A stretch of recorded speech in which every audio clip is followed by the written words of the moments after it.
Opa, Itatiaia Agro, bora falar de agro aqui na internet, nas redes sociais, no nosso canal @Itatiaia Agro, no @Itatiaia, onde a gente repercute essa questão do cenário das bebidas em relação a essa questão da intoxicação por metanol. A gente tem destacado aqui no jornalismo da Itatiaia, trazendo tudo que aconteceu até agora. Já tem pessoas presas, né, em operações deflagradas, mas agora a gente precisa também pensar o futuro. Como é que fica? O que fica de aprendizado também, até mesmo para o setor que está trabalhando direitinho, que é o setor da cachaça, para regularizar. O que está sendo feito para mostrar ainda mais transparência em relação a esses processos. Do meu lado direito está aqui o coordenador estadual de cana e cachaça da Emater MG, o Lucas Carneiro. Do meu lado esquerdo está o Thales de Paiva Martins, presidente do Instituto da Cachaça de Alambique do Brasil, o ICAL. Ô, gente, sejam muito bem-vindos aqui, viu? Obrigado aí pela oportunidade. Ó, vamos começar aqui. Ô Lucas, na prática, como foi para o setor encarar essas últimas semanas, né? Com nenhum momento, nenhuma situação apareceu uma cachaça com esse índice de metanol, mas o setor tá ali juntinho, né? A cachaça tá na mesma gôndola, na venda ali do gin, da vodka, são produtos que também competem aí no mercado, mas acaba que a gente teve essa associação imediata com outras bebidas e a cachaça também. Como é que foi lidar com tudo isso essas semanas? Primeiramente, obrigado pela oportunidade de estar aqui representando a nossa empresa, a Emater, Minas Gerais, né? E para falar do agro, que é uma coisa que é o nosso foco, né? Bom, esse último mês foi de muita tensão no setor de bebidas, não importa qual, se destilado ou se fermentado ou qualquer outro tipo de bebida. Mas uma coisa que ressaltou a gente aí foi essa questão da maturidade do setor de cachaça, né? Os eventos ocorreram praticamente a partir de agosto, né? Veio à tona praticamente final de setembro e em nenhum momento a cachaça foi citada, né? Foi citado diversas outras bebidas, diversos outros destilados, mas a bebida nacional, que é a cachaça, ela não foi citada. Isso mostra que o setor produtivo, né, está bem qualificado, né, utiliza-se de boas práticas na produção e vem se destacando pela produção de um produto de alta qualidade, né, seja ele industrial ou seja ele na produção por alambique, né, os produtos são de extrema qualidade e a gente não tem, graças a Deus, nenhum caso nem de suspeita que foi citado a bebida de cachaça. Agora, Thales, nesse momento também é importante a gente dizer que se o setor da cachaça, o setor profissional, legalizado, a gente vai falar inclusive daqui a pouquinho também sobre ainda o desafio que é a legalização dos processos, de ter mais gente regularizada. Mas se o setor não tivesse tão organizado, não seria esse o resultado, né? Ou seja, a gente não teve nenhum caso envolvendo a cachaça em nenhuma situação. Muito se deve a essa organização. Fabiano, muito obrigado aí pela oportunidade. Com certeza, acho que nós estamos nas melhores épocas do setor mesmo, sabe? São vários grupos, várias entidades envolvidas, inclusive o Estado de Minas Gerais vem nos apoiando muito, sabe? E eu acho que o momento foi muito delicado e a gente está saindo muito bem da situação, sabe? Não teve nenhum problema com a cachaça. Nós, logicamente, estamos com baque de vendas, mas eu acho que as vendas vão começar a acontecer. Os produtos clandestinos vão ser difíceis de ser aceitos no mercado, né? Infelizmente, a gente aprende quando as coisas ficam... Mais aprende quando as coisas ficam mais difíceis, né?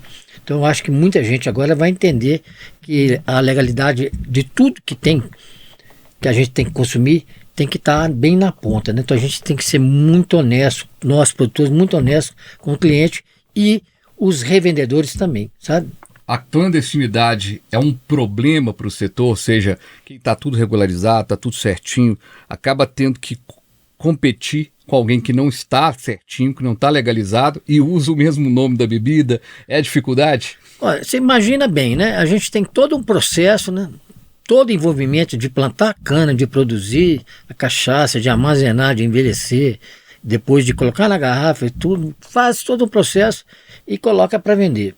Aí vem uma empresa, compra um caminhão de álcool, mistura com água e açúcar e coloca nas barricas e sai vendendo aí em vários lugares para o pessoal fazer drinks. E muita gente compra. Então não tem jeito de você competir. Então agora eu acho que isso vai melhorar muito. Não é possível que não vai ter uma consciência de todo mundo, né?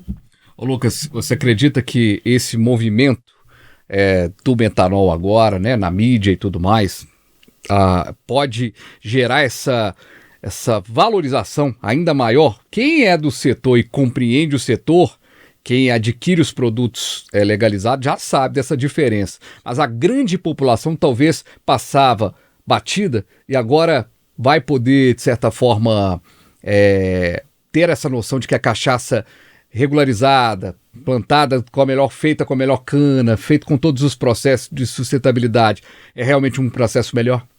Sem dúvida nenhuma. O setor ele vem crescendo e vem amadurecendo. Esse episódio do metanol nos trouxe uma demanda maior de estabelecimentos de bebida querendo se regularizar.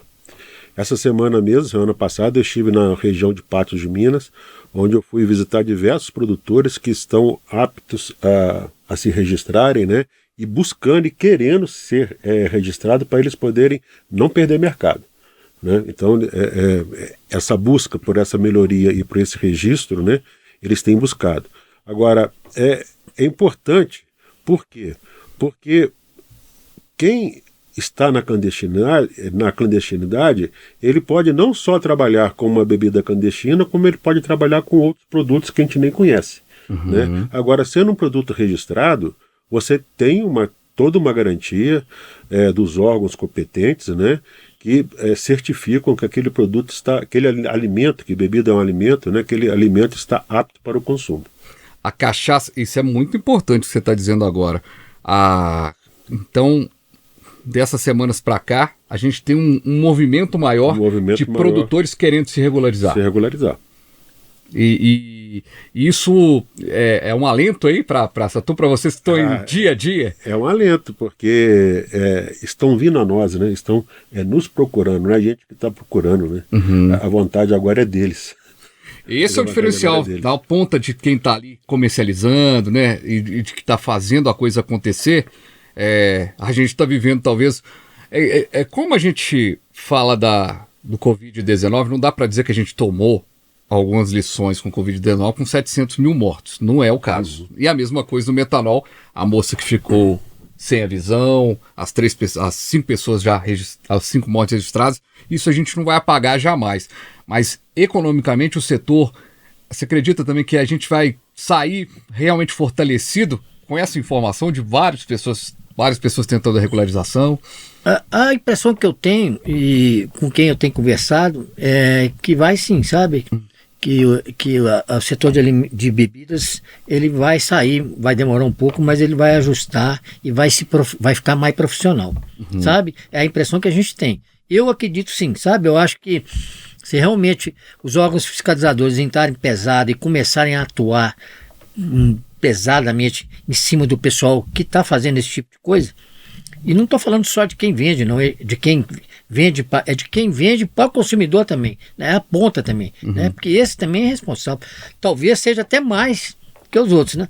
Talvez seja até mais, porque ele está comprando, sabe que está errado e vai vender com a dúvida, né? Se está bom ou não. Então, assim, se realmente tiver a fiscalização e bater pesado, todo mundo vai ser obrigado a comprar de quem está legal, né? Eu acho que vai ser muito bom, de um modo geral. Ô Lucas, quando a gente fala do trabalho da Emater lá, no que diz respeito a essa relação com o produtor, né? A gente está falando muito, e todas as vezes que a gente tem oportunidade de conversar com a turma da Emater, a partir do Otávio, presidente, com a FAENG, a partir do Antônio Salvo, até na última segunda-feira, inclusive, no lançamento com os bombeiros, de uma ação, né, de incêndio, que também tem a ver com o setor, né? É muito importante essa discussão, e todos falam de capacitação. de treinar, né? Seja a extensão rural com a Emater, seja o ATG com a FAENG. Essa capacitação, ela é mais do que necessária, ela é fundamental para a gente ter um setor ainda mais fortalecido em Minas? Sem dúvida. Qualquer setor cresce a partir do diálogo, a partir da compreensão, a partir da troca de experiência. Isso tudo é a nossa expertise, a expertise da nossa empresa, né? Conhecer boas práticas, trabalhar com boas práticas, entender por que a questão de higiene, a questão de rotina, a questão da matéria-prima de qualidade, faz com que você tenha um produto com maior qualidade e com muito mais diferencial dos demais produtos. Isso é muito importante. Existe uma demanda muito grande do setor de cachaça por busca por treinamentos, por cursos, etc. A semana que vem nós estaremos lançando o circuito Cachaças Mineiras da Emater. O primeiro circuito vai ser na cidade de Minas Novas, na regional de Capelinha, onde a gente vai fazer um evento lá no dia 24, com apoio da prefeitura, o IMA vai estar conosco, né, e tal. A gente vai fazer um evento lá para dar início nessa questão de fazer circuitos, onde a gente pretende, com uma rapidez maior, atingir as diversas regionais de Minas Gerais, levando eventos onde a gente passe um pouco dessa nova tecnologia, das novas tendências de mercado, do que está acontecendo e tal, para que haja o despertar do produtor por esse conhecimento, e daí a gente comece a atender via Emater, através de treinamentos, cursos, capacitações, mais diretamente os nossos técnicos e os produtores rurais.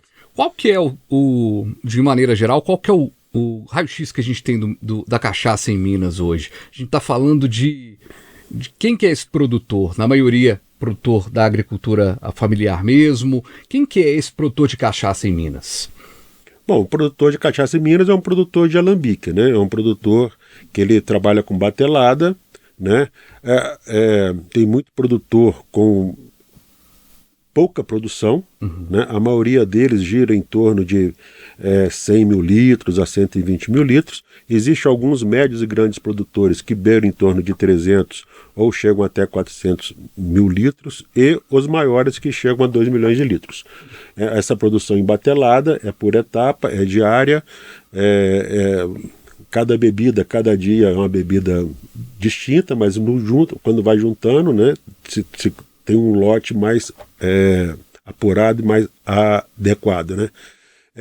Agora a gente tem muita questão do foco do produtor, né? Você tem hoje produtores que produzem pouco, 10, 15, 20 mil litros, que estão muito satisfeitos. E tem produtores que produzem muito, mas um produto com menor qualidade e talvez um foco mais a granel, né, com menor valor agregado, e que sente uma certa dificuldade no setor.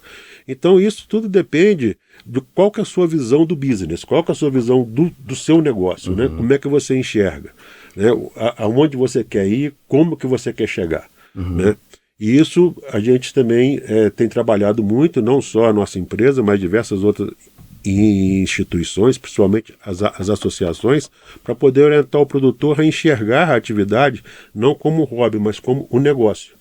Né? E agregado muito à cachaça, principalmente aos pequenos produtores, nós temos hoje o turismo de experiência, que está sendo muito agregado, principalmente ao queijo, ao café e agora à cachaça, né? A pessoa ir a um alambique, passar um dia ou uma manhã lá, ver como se faz uma cachaça, degustar uma cachaça, degustar pudim de cachaça, geleia de cachaça, gelatina de cachaça, enfim, N coisas feitas com esse produto tão tipicamente nacional e muito mais tipicamente mineiro, né? E com isso diversificar o setor, e o principal é ter renda. Né? Agora, a gente também, como setor público, a gente foca muito nas políticas públicas, né? Mas como fazer política pública para quem a gente não conhece, para quem está clandestino, né? Então a gente precisa, quanto mais o setor se legalizar e se apresentar para a gente, daí a gente vai começando a entender qual que é a dinâmica de um e de outro, e aí nós começamos a atender melhor com políticas públicas mais adequadas para o grande, para o médio, para o pequeno, porque a gente passa a conhecê-los melhor, né? Mas sem esse conhecimento não tem como produzir políticas públicas. Posso completar? Claro. Vou até lançar um desafio, tá, Fabiano? Tecnologia. Hoje existe uma grande dificuldade de mão de obra no campo, todo mundo sabe a dificuldade que está tendo, e como são muitos pequenos produtores, não tem assim muito tecnologia nova. Então, assim, quem sabe tá aí as universidades, né, as grandes empresas na parte mesmo de plantio e tudo, não ajude ao setor a criar oportunidades com equipamentos novos para os pequenos produtores. Não é isso, Lucas? Sim. Porque um dos maiores entraves para a produção de cachaça é mão de obra. Principalmente quando ela está em regiões que ainda divide mão de obra com outras atividades. Né? Mas a gente tem que pensar que para você inserir tecnologia, vocês têm que estar adaptado a essa tecnologia. Recentemente, uns 20 dias atrás, eu fui a um dia de campo numa colheiteira de cana para pequenos produtores, né? Muito interessante, mas ela foi feita num canavial onde não estava preparado para receber uma colheita mecânica. Então corta alto, derruba muito cana, né? Então a gente tem que adequar o plantio, a variedade, até a máquina, né? Para que a gente possa ter desenvolvimento. Mas o fato é que fazer manual, né? Colheita, plantio, essas coisas, em pleno século XXI, né? É muito duro. É muito duro. Por isso que há essa evasão de mão de obra para outras atividades que trabalham mais confortáveis, né? Mas a gente precisa muito de mecanização na atividade. Agora, a mecanização como um todo. Não adianta eu ter uma máquina para coletar a cana. Se a minha cana chega com muito palha, eu tenho que espalhar a cana, tem que ter a mão de obra do mesmo jeito. Se eu tiver que cortar a ponteira da cana lá, eu tenho que ter a mão de obra do mesmo jeito. Então a gente tem que ter os maquinários que atendam melhor, com mais técnica e com mais qualidade, essa atividade produtiva. Muito bom. E agora, né, Thales, até o Júnior Moreira comentava com a gente ali, né, como é que as cachaças também estão bonitas, né, em termos de rótulo, em termos de garrafa, ou seja, isso também mostra um avanço do produtor, né, ou seja, você dá... A cachaça hoje é um presente até de designer para a pessoa, né? Para a pessoa receber e tal, né? É muito bom, tá? Isso é muito bom.